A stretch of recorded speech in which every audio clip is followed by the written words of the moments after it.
Good afternoon, Meramec Elementary. Just hope everybody's had a fantastic week. This week's message probably won't be too long, as you know, it's we get back in the full swing of things. I know last week I talked a lot about the gym and getting everybody updated from that. This week, gym's back. Everything feels like we're kind of getting back to normal again, moving everything back inside. Lots of those things have been happening throughout this week.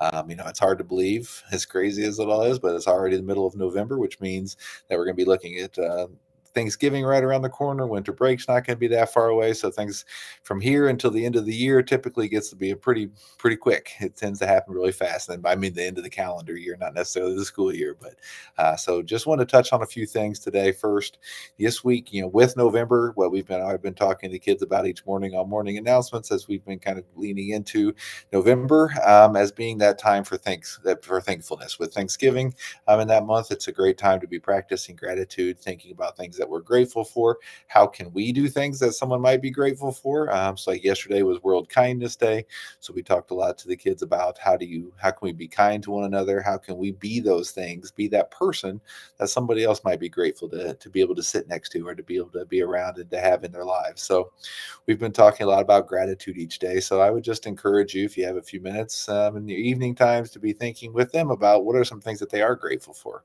It might be family. It could be something, hopefully it's something here at school as well. But just really looking for how do we continue to practice that gratitude, as there is a lot of research, a lot of other things that show the more we are purposeful and being grateful and thinking about the things that we're lucky to have, the better off we'll all feel. So just wanted to kind of start that off. I know that is something, like I said, we've been talking about almost every day on the morning announcements.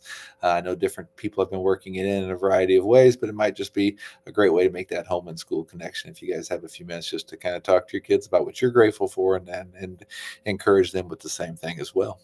The other thing I wanted to hit on is this week coming up on November the 18th, and it's the next part of the long range facilities things. I know we've talked a little bit about that. So it was going to be a community forum.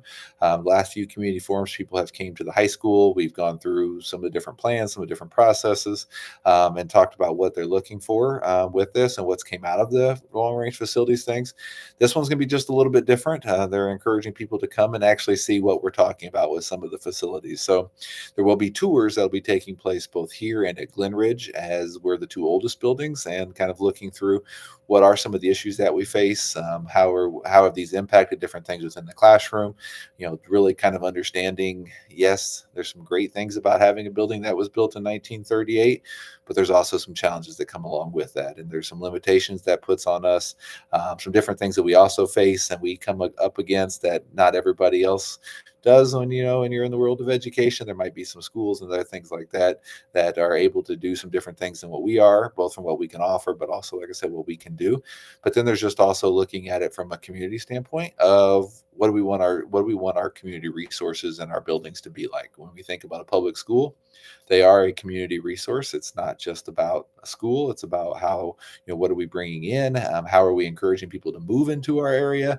When people come and tour the building, what are we showing them? What are we able for them to be able to see? And if they're looking to compete with different places, and we get a lot of people that are shopping, school shopping, and so if they are able to kind of see and feel and look at those things, it's also an investment in those areas, as well as letting people know that if a brand new, updated, bigger gym might be able to be available for different things in the community, different things like this. So lots of things we can cover. So if you're interested in hearing about Meramec, or if you feel like Meramec pretty well and want to check out Glen Ridge, I would encourage you to please check those things out. And again, that's November 18th. The first tour will start around 7. There'll be another tour around 7:45 in case anybody wants to actually and go to both, and can hear a little bit both about Meramec as well as Glen Ridge. So I just want to take a few seconds here to encourage everybody to check that out, as that'll be the big thing coming up next week. All right, so that's all I've got this week for everybody. Like I said, we'll be getting ready for Thanksgiving here before too long, and then we'll be talking about winter break and winter sing-alongs and all those fun things right around the corner. So hope you guys have had a great week. Have a wonderful weekend, and we'll look forward to seeing everybody on Monday.